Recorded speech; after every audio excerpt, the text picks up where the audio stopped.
E aí, Heracles, tudo bom? Espero que sim. Pessoal, hoje é sexta-feira, damos continuidade ao assunto de ciência.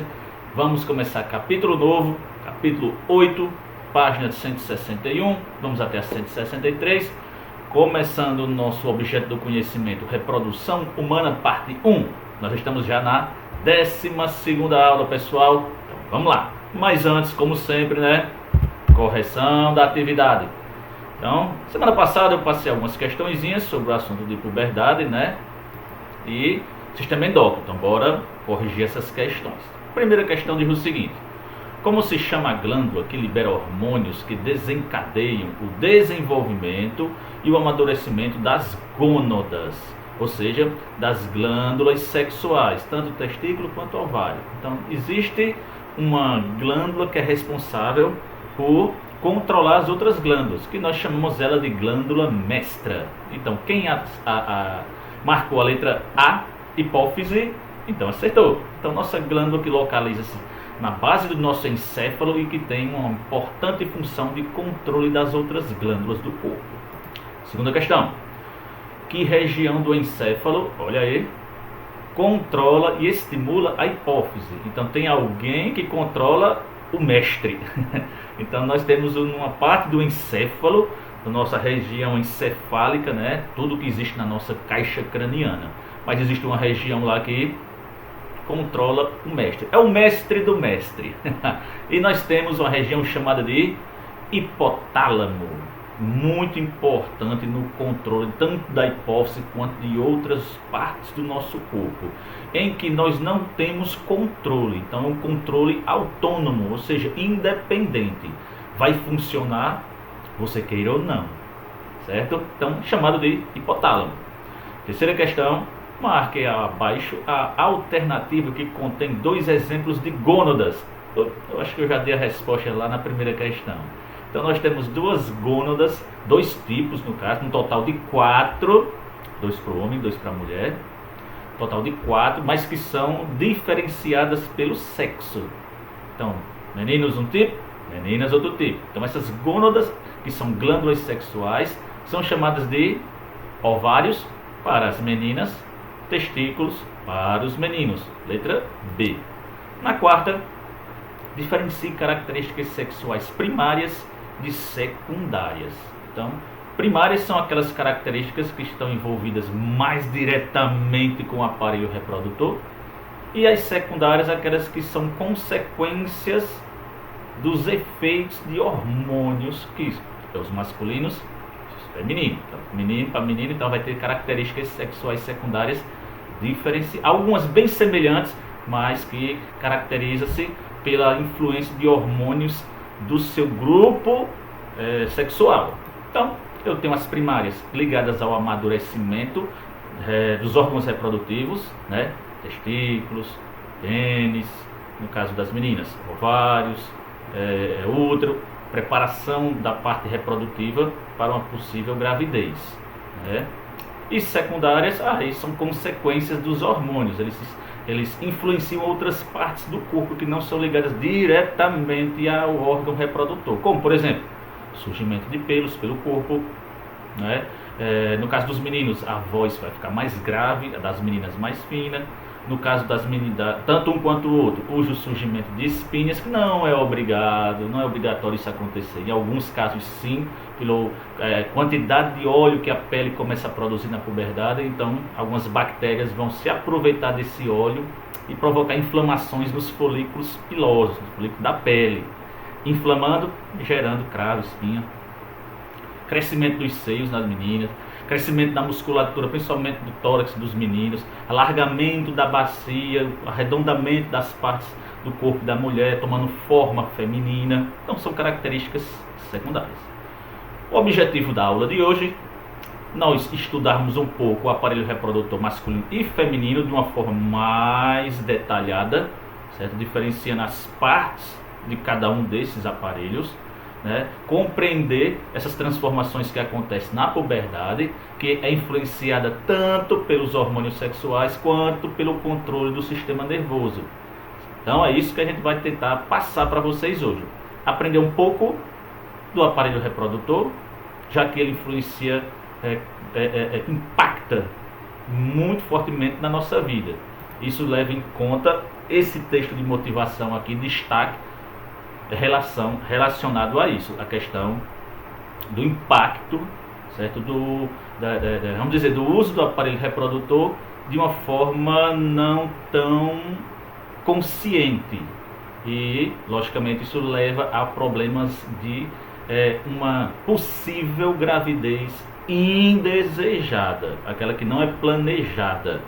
Aí nós temos aqui um pequeno texto para a gente poder compreender esse impacto, gravidez desejada versus a indesejada. Lógico, se o casal ele já planeja, já tem uma condição, vamos dizer, financeira, já é um adulto, né, que tem uma condição, isso facilita muito, né, o surgimento de uma família, né, eles terem filhos, e logicamente isso vai ser motivo de grande alegria para a família, para os pais, os familiares em geral, né, e que, sendo colocado de certa forma, como foi dito, planejado, torna muito mais fácil a criação da criança. Em contrapartida, né, uma gravidez indesejada, aquela que por motivo de descuido, principalmente algumas vezes relacionadas a um namoro rápido ou alguma coisa de momento, e que naquele período não era uma coisa séria, mas acabou levando-se a uma gravidez, lógico, vai tornar um pouco difícil a vida de quem não planejou bem esse momento e que vai ter que criar essa criança, né? E vai ter que fazer tudo possível para dar uma boa vida a ela. E que isso, na vida adulta, é até um pouco mais fácil de contornar. O problema é você ter uma gravidez indesejada na adolescência, que é um período de transformação, um período de adaptação, um período de mudança, é um período de descobertas, e que uma gravidez indesejada pode comprometer todo o processo de desenvolvimento daquele adolescente. Garotas, principalmente, levam toda a carga da criação da criança, infelizmente. Então, conhecer um pouco mais o aparelho reprodutor, né, como ele funciona, pode, logicamente, ajudar muito a evitar esse caso, né, para não chamar de problema, mas esse caso de uma gravidez indesejada. Então, a importância dessa aula é obter essas informações, mesmo que sejam básicas, sobre o processo de reprodução e como ele acontece. Por incrível que pareça, ainda tem muitas dúvidas que estão relacionadas a esse processo, questão da puberdade, questão do amadurecimento do corpo e, logicamente, a possibilidade de uma gravidez. Então, vamos lá. Vamos estudar hoje o sistema genital masculino e feminino, está na página 161. Então, os aparelhos que são responsáveis pela gestação, pela concepção, né, de um novo ser, de uma nova pessoa, nova criança, que vai vir ao mundo. Então, no sistema genital masculino, nós podemos dividir ele em duas partes. As partes externas e as partes internas. Isso tanto para o homem quanto para a mulher. Então, no caso da parte externa do homem, nós temos duas estruturas que compõem o sistema genital, que é o pênis e o saco escrotal. No caso das partes internas, nós vamos ter um pouco mais de estruturas, mais órgãos envolvidos no complemento do aparelho genital, do sistema genital, que são os testículos, que vão estar dentro desse saco escrotal, que são dois, as duas glândulas seminais, uma em cada testículo, a gente vai ver isso, os dois ductos diferentes e as glândulas que vão aparecer também nesse processo, como as glândulas seminais e a próstata. Na puberdade, esse sistema, lógico, vai amadurecer, né? Vai começar a produzir substâncias, e aí está o ponto em que essas substâncias, entrando em contato com as substâncias femininas, podem dar origem a uma gestação. No caso dos meninos, dos homens, uma substância chamada de sêmen, que é uma mistura de substâncias, líquidos e espermatozoides. Aqui está as células responsáveis pela gravidez, junto com as da mulher, né? Então, se juntarmos essas duas células, as células reprodutivas, espermatozoide e óvulo, muito provavelmente vai haver uma gravidez. Os líquidos vão ajudar os espermatozoides a chegarem até as células femininas. Então, a gente vai ver isso depois. O genital feminino também, como eu disse, é dividido em partes, né, externas e internas. No caso da mulher, a parte externa ela é chamada de vulva, o nome mais correto, mais científico, a parte externa. A gente vai dar uma olhada. A parte interna, como a do homem, tem um pouco mais de órgãos, um pouco mais de partes envolvidas. Que nós temos a vagina, o útero, as duas tubas uterinas e os dois ovários. Então eles complementam e se completam, no caso, para a formação do sistema genital feminino.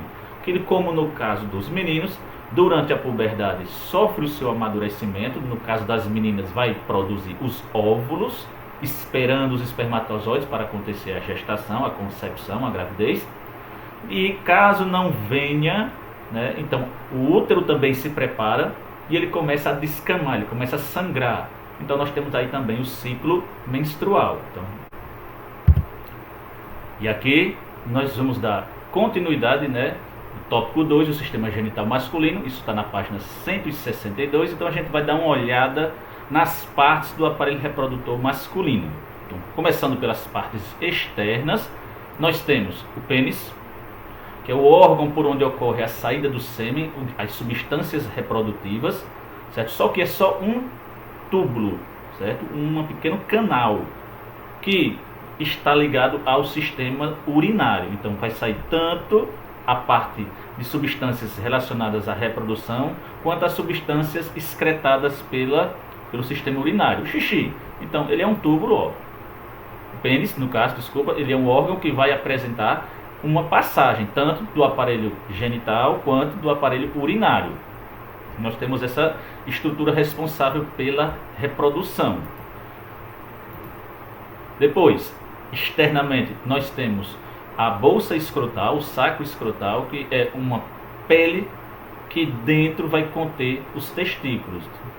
Então, tá aqui, ó, uma pelezinha que envolve toda a gônada reprodutiva masculina. Nós temos as partes internas, e aí a gente começa pelos testículos. São duas gônadas que vão produzir substâncias químicas, como por exemplo os espermatozoides e a testosterona, hormônio que vai dar as características sexuais ao bom desenvolvimento da musculatura, voz grave. Então é o hormônio sexual masculino. São duas gônadas, esquerda e direita, dentro de um único saco, dentro de uma única bolsa. Nós vamos ter o epidídimo esquerdo e o direito, que são pequenas estruturas que funcionam como depósito, como uma pequena despensa, onde os espermatozoides vão passar um certo tempo amadurecendo. Então, ó, é toda essa partezinha mais escura aqui, ó, ao redor do testículo, ó. Certo? Ó. Então, uma bolsazinha em que aqui os espermatozoides vão amadurecer. Quando chega o período que acontece esse amadurecimento e os espermatozoides já estão aptos a conseguir penetrar no óvulo, entrar no óvulo e conceber, né, e dar origem à gestação, então esses espermatozoides vão ter que seguir caminho. Então existe um túbulo, no caso esquerdo, e um túbulo direito de cada um dos testículos, chamados de ductos deferentes, não é diferentes, é deferentes, que é aqui, ó, quando ele começa a subir todo esse trajeto aqui, ó, vendo, ó, até aqui. Então essa parte estrutural aqui, ó, é um ducto que vai ter uma porção esquerda e uma direita, saindo do epidídimo do testículo. Então vai conduzir os espermatozoides em direção à próstata, que é essa glândula mais rosadinha aqui, ó. A gente vai chegar já nela.